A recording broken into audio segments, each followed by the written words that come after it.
আসসালামু আলাইকুম, welcome to শামিস পিঠো। আশা করছি যে যেখান থেকে দেখছেন সবাই ভালো আছেন। আলহামদুলিল্লাহ আমরাও ভালো আছি। যেহেতু মেয়ের স্কুল 8টা বাজে, তো আমার তো একটু আর্লি উঠতে হয়। আর্লি আমার কাজকর্ম কিছু সেরে নিয়েছি, আর ওর টিফিন দিব সেটাও রেডি করে নিয়েছি। আর এখন তাকে রেডি করাচ্ছি। 6:30 বাজে ওকে ঘুম থেকে উঠিয়ে দেই, যাতে করে নাস্তা খাওয়া সহ রেডি সব কিছু সময় মতো হয়ে যায়, আর 7টা বাজে যেন বের হয়ে যেতে পারে। কারণ 7:30 বাজে আবার ক্লাসে পিটি শুরু হয়ে যায়, তো যার কারণে একটু আর্লি উঠতে হয়। আর সকালবেলা ঘুম থেকে ওঠানো মানে একটা যুদ্ধ। একবার তাকে ফ্রেশ করিয়ে বসাই, সে আবার ঘুমিয়ে পড়ে। এভাবে করে 3-4 বার তাকে শোয়া থেকে উঠাতে হয়। কি বলবো, কি যে একটা স্ট্রাগল। আর এই তো তাকে এখন নাস্তা করিয়ে দিয়েছি, ভাতই খাইয়ে দিয়েছি, কারণ আমি ভাত খাওয়াতেই পছন্দ করি। সকালের খাবারটা ভালো হলে, স্বাস্থ্যসম্মত হলে আসলে সারাদিনটা ভালো যাবে। এই তো তাকে রেডি করে স্কুলে পাঠিয়ে দিয়েছি, ওর বাবা নিয়ে গিয়েছে। আর এখানে আমি রান্নায় চলে আসছি, যেহেতু আমার ছেলে ঘুমাচ্ছে, তো এই ফাঁকে আমি তাড়াহুড়া করেই রান্নাটা শেষ করে নিতে চাচ্ছিলাম।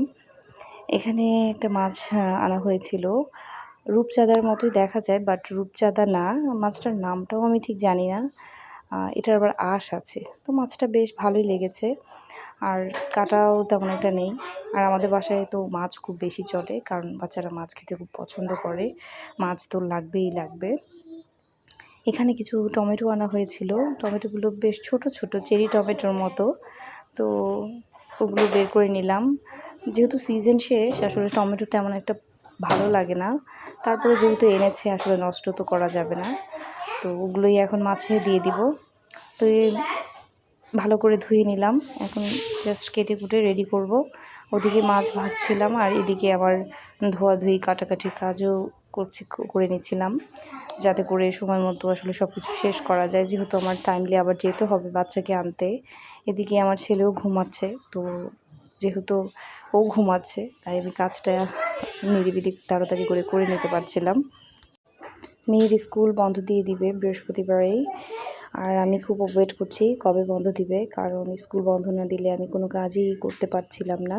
যেহেতু ঈদও চলে আসছে, আর ঈদ আসলে তো ঘরবাড়ি ক্লিন করার কাজ থাকে, যতই পরিষ্কার করা হোক না কেন। আমার মনে হয় ঈদের আগে যে পরিষ্কার পরিচ্ছন্নতা করা হয়, এটা না করলে হয়ই না। আমার তো ভালোই লাগে না। তো স্কুল বন্ধ দিলে ক্লিনিংয়ের কাজ শুরু করে দিব। আর স্কুল থাকলে যেটা হয়, কাজ করা যায় না, আসলে একটা অন্যরকম রুটিন থাকে সকাল থেকে একদম। বাচ্চাকে নিয়ে আসা, রান্নাবান্না করা, খাওয়া দাওয়া, পড়াশোনা, তো ওর মধ্যে হয় না কোনো কাজে, আসলে এভাবে করে সময় দেওয়া যায় না।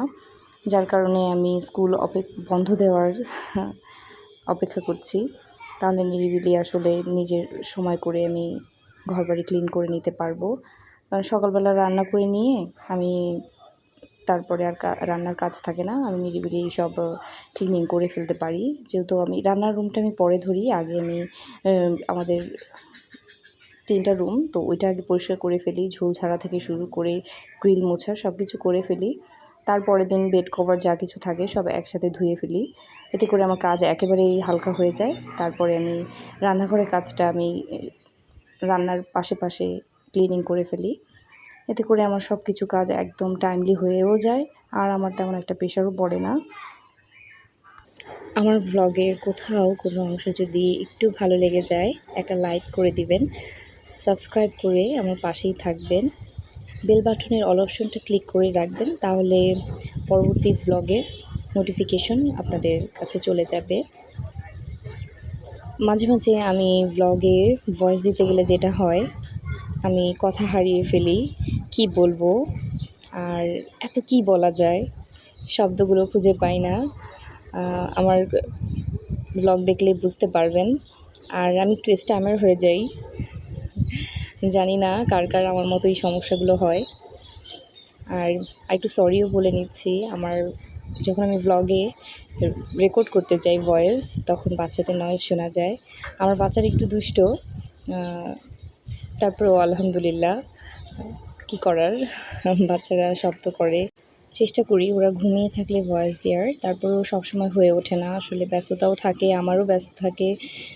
ওরাও ঘুমিয়ে থাকলে হয়তো আমি অন্য কোনো কাজ নিয়ে ব্যস্ত হয়ে যাই, কারণ ঘুম থেকে উঠে গেলে আমি আর সেই কাজগুলো করতে পারি না, ডিস্টার্ব করে।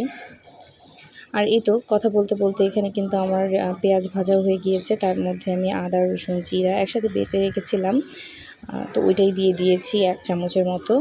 আর হলুদ মরিচ গুঁড়া লবণ দিয়ে ভালো করে কষিয়ে নিচ্ছিলাম।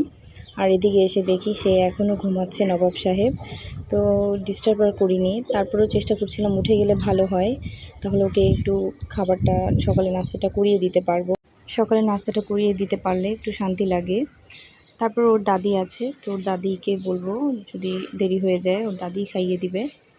আর এই তো মামার বাসার থেকে বাইরের দৃশ্যটা দেখতে দেখেন কি সুন্দর লাগে, আমার কাছে খুবই ভালো লাগে। আমি তো কাজের ফাঁকে ফাঁকেই একটু বারান্দায় এসে দাঁড়াই, বা আমার রান্নার রুম থেকেও কিন্তু ওই নদীটা দেখা যায়, খুবই ভালো লাগে, চমৎকার পরিবেশ। যদিও আর বেশি দিন এই পরিবেশটা থাকবে না, কারণ এই তো কাজ শুরু করে দিয়েছে। আর মনে হয় 2-1 মাস পরেই পাইলিংয়ের কাজও শুরু হয়ে যাবে, খুব সুন্দর পরিবেশটা নষ্ট হয়ে যাবে। এটার কষ্টেই আসলে খারাপ লাগছে। আর এখানে আমি বেড কভার সব কিছু পরিষ্কার করে নিলাম, আর এখানে নাস্তাও বানিয়ে নিয়েছি।